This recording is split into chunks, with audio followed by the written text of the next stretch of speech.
નમસ્કાર મિત્રો.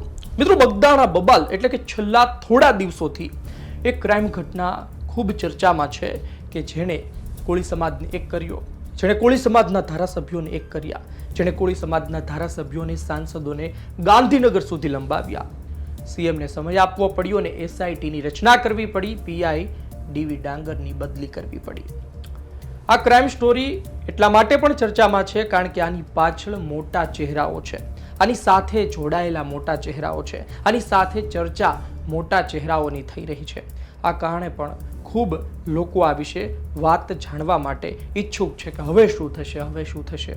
આ પરિસ્થિતિ થઈ રહી છે તો પડદા પાછળ શું કોઈ ખેલ ચાલી રહ્યો છે, શું કોઈ પોતાના સ્વાર્થ માટે આ ઘટનાને મોટી કરી રહ્યું છે? આ બધા સવાલો લોકોને થઈ રહ્યા છે. 29 ડિસેમ્બરે નવનીત બાલધિયાને મારવામાં આવે છે, તેનો વિડીયો વાયરલ થાય છે અને ત્યારબાદ 1 જાન્યુઆરીએ હીરાભાઈ સોલંકી તેમને મળવા પહોંચે છે. ત્યારબાદ આ મામલો મોટો બને છે.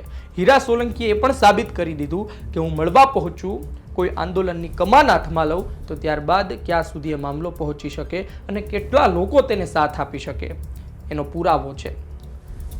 વાત એ પણ છે કે એની પછી એક ધારાસભ્યો કોઈ દબાણમાં અથવા તો કોઈ સ્વૈચ્છિક મળવા પહોંચ્યા, પરંતુ આખરે મુખ્યમંત્રીને મળ્યા, એસઆઈટીની રચના કરવામાં આવી. આમ છતાં પણ કોળી સમાજને એક આગેવાન છે, એ કહે છે કે આ જીતમાં પણ હાર છે, આ લાચારી દર્શાવે છે. સાંભળો તેમણે શું કહ્યું. જી ધાર્મિકભાઈ, સૌપ્રથમ તો ગુજરાત તકના તમામ દર્શકોને મારા નમસ્કાર.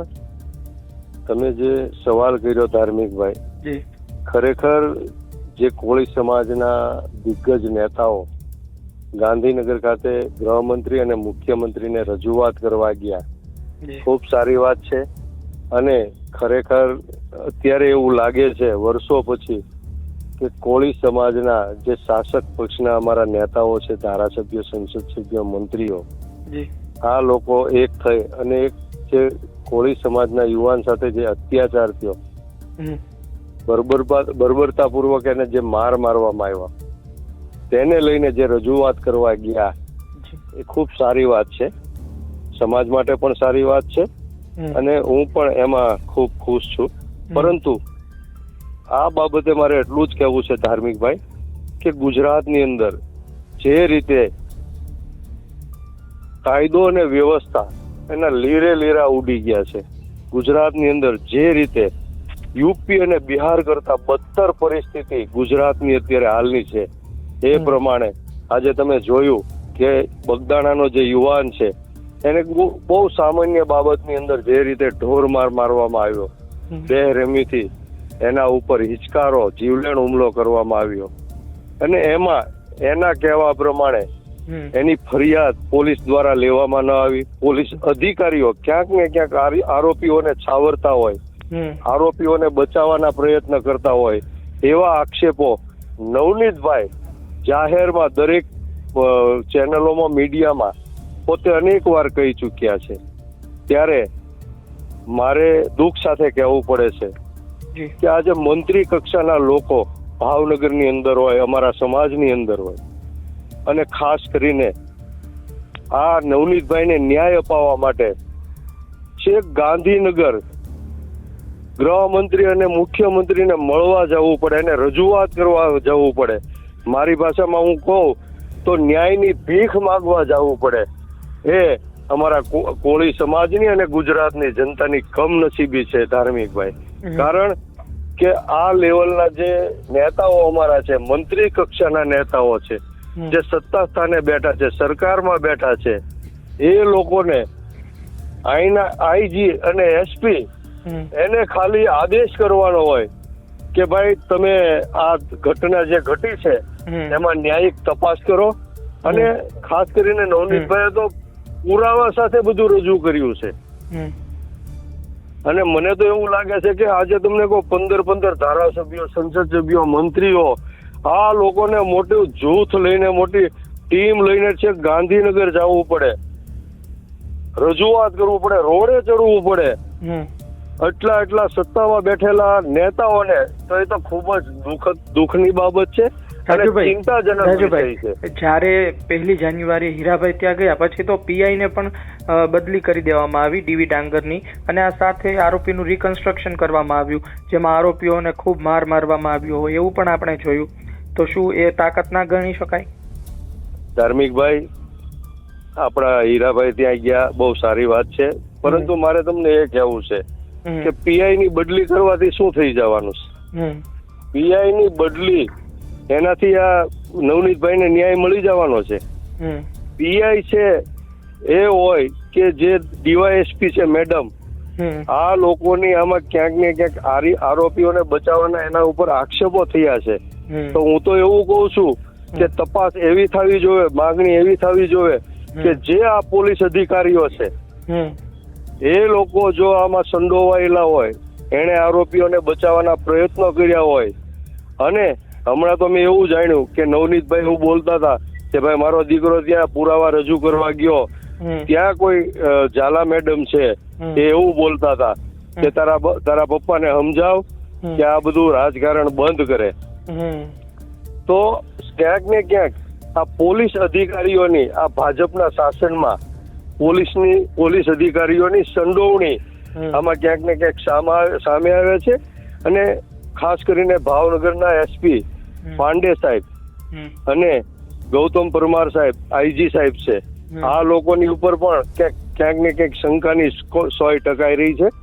કારણ કે આવી ઘટનાની અંદર એટલા બધા પુરાવા હોવા છતાં અહીંના જે અમારા સ્થાનિક નેતાઓ છે, કે ગુજરાતના અમારા કોળી સમાજના નેતાઓ છે, એને ગાંધીનગર જવું પડે છે. હું તો એવું કહું છું કે આમાં જે અધિકારીઓ છે, પોલીસ અધિકારીઓ છે, ડીવાયએસપી હોય કે પીઆઈ હોય, એના પણ કોલ ડિટેલ તપાસવા જોઈએ, એના પણ કોલ લોકેશન લેવા જોઈએ, અને એની પણ ઊંડાણપૂર્વક તપાસ થવી જોઈએ.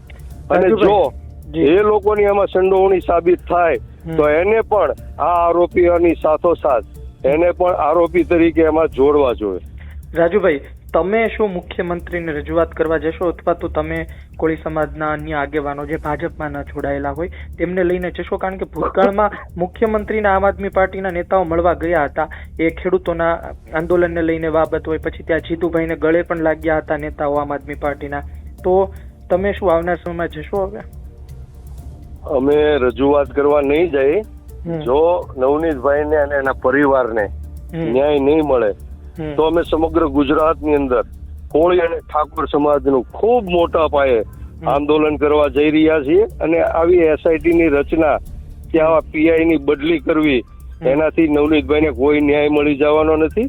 અને ખરેખર મને એવું લાગે છે કે આ ભ્રષ્ટ ભાજપની સરકારની અંદર, એના શાસનની અંદર જે ગૃહમંત્રી હર્ષભાઈ સંઘવી મોટી મોટી વાતો કરે છે, સુફિયાણી વાતો કરે છે, મોટી મોટી ફાકા ફોજદારી કરે છે, એને હું કહેવા માંગુ છું કે આ તો હળાહળ અન્યાય છે.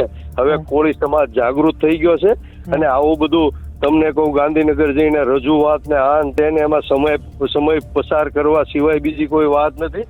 અને હું આપના ટીવી ચેનલના માધ્યમથી કહેવા માંગુ છું કે જો આ 8 દિવસની અંદર આનું પરિણામ નહીં આવે, નવનીતભાઈને ન્યાય નહીં મળે, તો અમે લોકો ગુજરાત લેવલે વીર માંધાતા કોળી સમાજ સંગઠન એના બેનર નીચે ગુજરાતની અંદર, બગદાણાની અંદર ખૂબ મોટા પાયે આંદોલન કરવાના છે. અને આમાં આખા ગુજરાતની અંદરથી લાખો યુવાનો, લાખો લોકો, કોળી અને ઠાકોર સમાજના લોકો આ સંમેલનમાં ઉપસ્થિત રહેશે.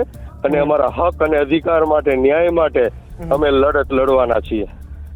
એક વાત એ છે કે હીરાભાઈ સોલંકીએ નેતૃત્વ કર્યું તો એમના પર આરોપ લાગ્યો છે કે ભાઈ તેઓ જૂની દુશ્મની છે એનો હિસાબ કિતાબ કરી રહ્યા છે. તમે કઈ રીતે જુઓ છો કે શું 2017-2022 નું અમરીશભાઈ છે, માયાભાઈ છે, એમની સાથેની જે રાજકીય રાગદ્વેષની વાતો હતી એનો હિસાબ કિતાબ ચાલી રહ્યો હશે અંદર ખાને?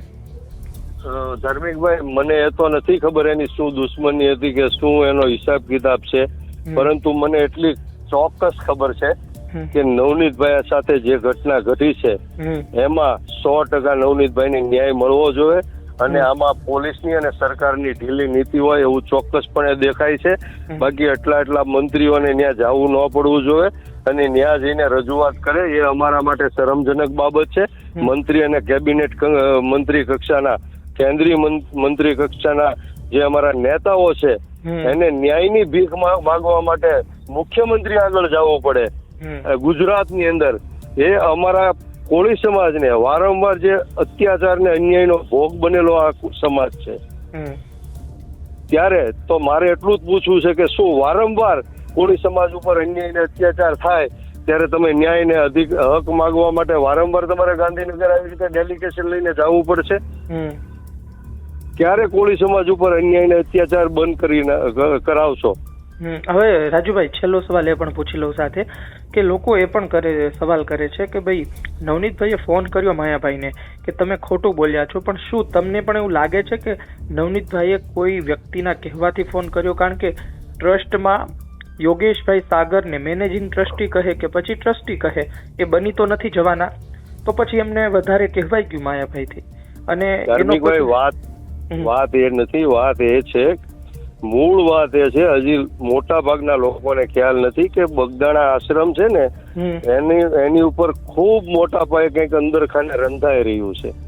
બગદાણા આશ્રમ ટ્રસ્ટ છે એમાં નવનીતભાઈ છે નાનપણથી આશ્રમની હારે સંકળાયેલા છે અને મંજી બાપા વખતથી નવનીતભાઈ એની સાથે સંકળાયેલા છે. અને બીજી વાત કે આ જે બોમ્બેના MLA છે યોગેશભાઈ સાગર, એની પણ આમાં ક્યાંક ને ક્યાંક ભૂમિકા છે અને એની પણ સંડોવણી હોય એવું ચોક્કસપણે હું અગાઉ પણ એક વિડીયો બનાવીને હું બોલ્યો છું.